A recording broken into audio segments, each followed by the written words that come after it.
नमस्कार, bonjour and फिर से स्वागत है इंडियंस गलियाबा इन फ्रांस। तो आज का सेशन है question and answer. Now for the last recent comment which we had was from Anita. उन्होंने पूछा था, you asked me that can I make a tour on college the पारी।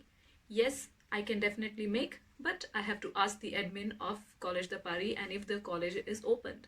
So once I get a permission, once they tell me that yes I can, I am definitely going to make one. Okay, that's for you. Then Ruhi, Vijay, Rishabh and some more. So aap sabhi ne, you all asked me the same question, that is, can we pay the tuition fees by working part-time? My answer to you frankly is no. 700 euros or 800 euros or 850 euros. This is the basic pay for a part-time job. So you have to manage first your rent, which takes almost all the amount of your salary. Second, you have transportation. If you're below 26, you have a benefit of paying only 37 euros for the Navigo pass. If 26 above, then you have to pay the whole amount, that is 75 euros 20 centimes. So that, and third comes your food. So I spend an average from 40 to 50 euros per month on food. Because I am a vegetarian, I do not eat too much outside. I generally prepare at home. So for me, 300 is the rent, 75 transportation, and let's assume 100 euros. So 300, almost 100 and 100. So total 500 euros for me. I live very nicely, very calm. I can go to some places, I can do some shopping if I want.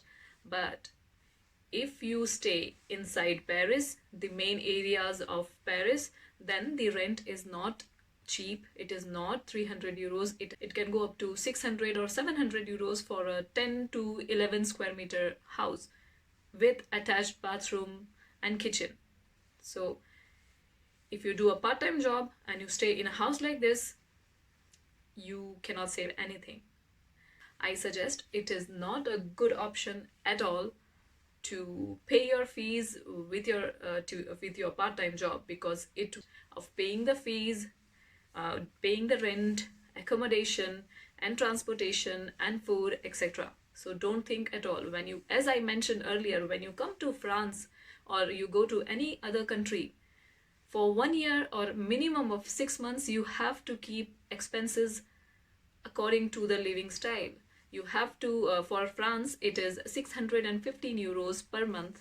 You have to show for the visa as well, and for renewal of the visa, when you come here and when you renew the visa, you have to show this expense per month. So I will not suggest you to burden yourself in a new country. Just keep savings, keep your amount for minimum of 6 months when you come to any of the countries, so that you can study properly, you can do the course, you can pursue your career, your further studies which you have planned for, and the reason for which you are coming here. Once you start getting accustomed with the culture, with the food, with accommodation, etc., then you start searching job. So I'm not going to suggest you to burden yourself with tuition fees, rent, accommodation, food. No, that is not a good option at all, not at all. And that's it, and that's all, because this time I have received only this question in different ways. So I just wanted to let you know that it is not a good option. So stay tuned, and until next time, stay blessed, take care, and ciao.